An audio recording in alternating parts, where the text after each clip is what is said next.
Hello everyone, movie recap here. Today we are going to recap Flash. Barry Allen, the fastest man alive, takes a run back in time to change his past. His actions cause a ripple effect, giving rise to a new reality without the Justice League. Spoilers ahead. Before heading to work, Barry Allen stops in Central City to pick up a sandwich. He receives a call from Alfred notifying him of a task he needs to attend while he waits for the sandwich to be prepared. In order to save a hospital from sinking into a hole, Barry dons his Flash outfit and sprints down. A portion of the building falls as he saves everyone on the ground floor, and numerous babies, a nurse, and a dog from the maternity unit start to tumble out of the window. Barry hurries to the top but is low on energy due to not having eaten, so he breaks into a vending machine and eats food until he has enough stamina to rescue the day. Batman is pursuing a group of crooks who have a deadly virus nearby. They are in their possession. After leading the bad guys on a chase in his Bat-cycle, Batman assaults them before engaging the main offender and ramming his getaway car off a bridge. He drags them up to the bridge by grappling them, and Wonder Woman uses her lasso to pull them up. The Justice League members applaud Flash for his work even if he arrives a little late. When Barry arrives late at the research center, Patty Spivot and Albert Desmond are waiting for him, and their boss is berating him for being late once more.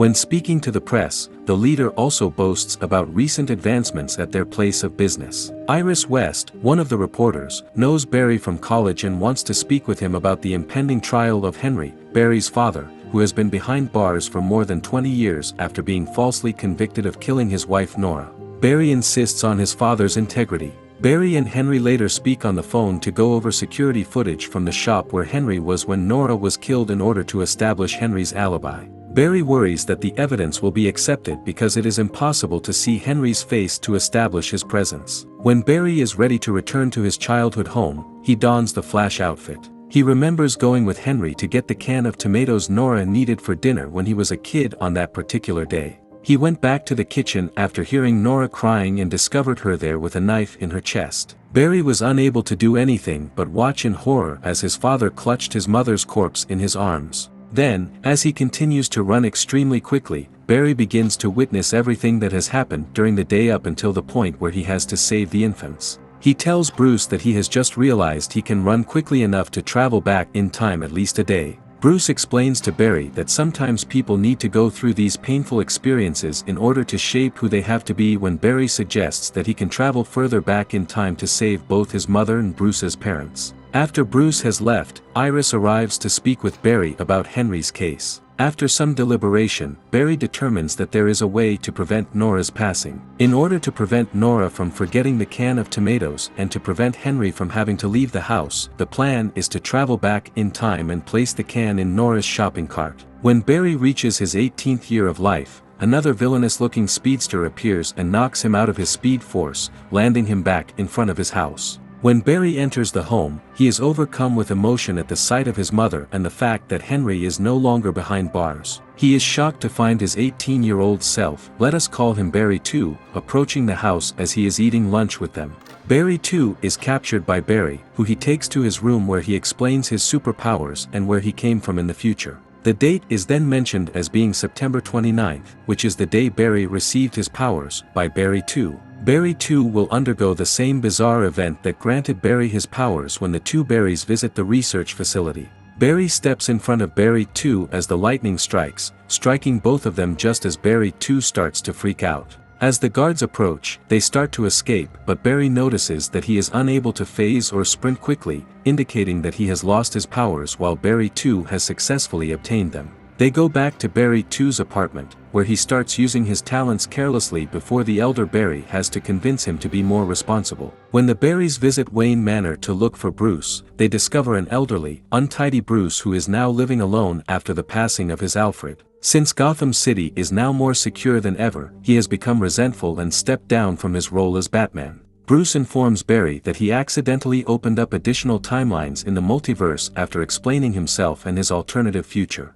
The Barrys snuck into the Batcave and started using Bruce's computer to conduct some research after Bruce also declined to assist them in finding Superman. Barry eventually grows tired of the foolishness and immaturity of his younger self, but he is unable to bring himself to reveal the real reason he traveled back in time. Barry succeeds in persuading Bruce to assist by speaking to him over the webcam. Bruce dons the bat suit once more and hands the Barrys a document that claims a Kryptonian is being held captive in a facility in Siberia. The group sneaks into the base by flying to Siberia on the Batwing. They discover a compartment with Kara Zor-El, a young Kryptonian lady, instead of Kal-El. The heroes manage to free her, but when the mercenaries discover them, Barry too is shot in the leg. Once they are in the open, the mercenaries corner Batman and the Barrys, but Kara is re-energized by the sun and starts to batter the mercenaries before passing out once more. After the fall of Krypton, the boys bring Kara back to Wayne Manor, where she reveals that she is Kal-El's cousin and was sent there to look out for him.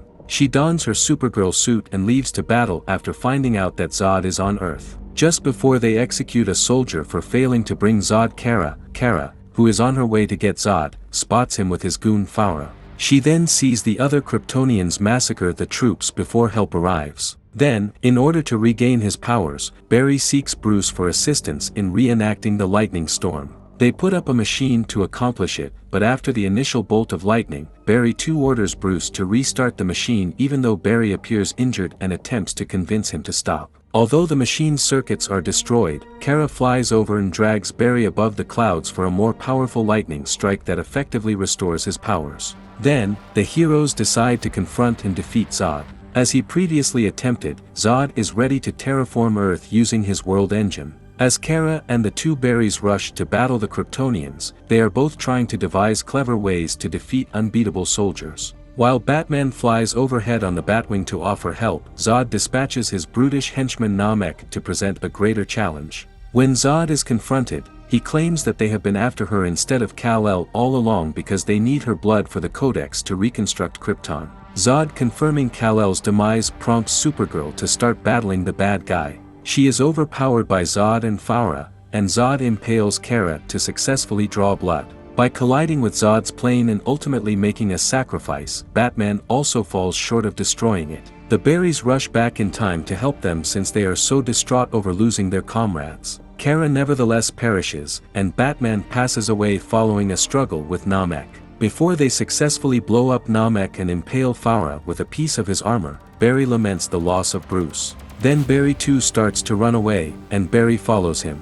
Because Kara and Bruce always die, and Zod always destroys Earth, they get trapped in their Speed Force. Barry becomes increasingly enraged as he attempts to stop Barry too until they encounter the evil speedster who caused the disaster, who just so happens to be a much older Barry who has not given up trying to fix things. Multiple timelines and planets start to collide as a result, bringing with them many Flashes, an alternate Batman, an alternate Supergirl, and numerous parallel Supermen.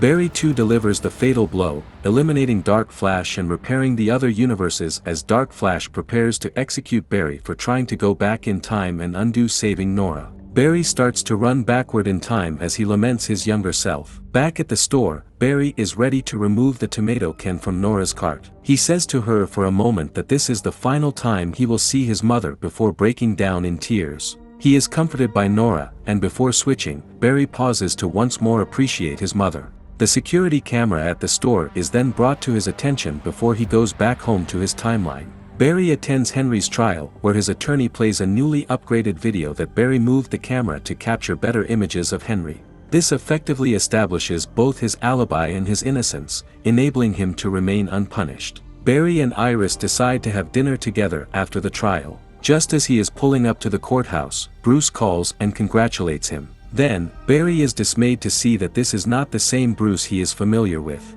We really hope you enjoyed today's recap of Flash. Please leave a comment below on what you loved about the movie and why. Be sure to like the video and please don't forget to support our channel by subscribing so you don't miss any amazing content. Until next time, lights, camera, action.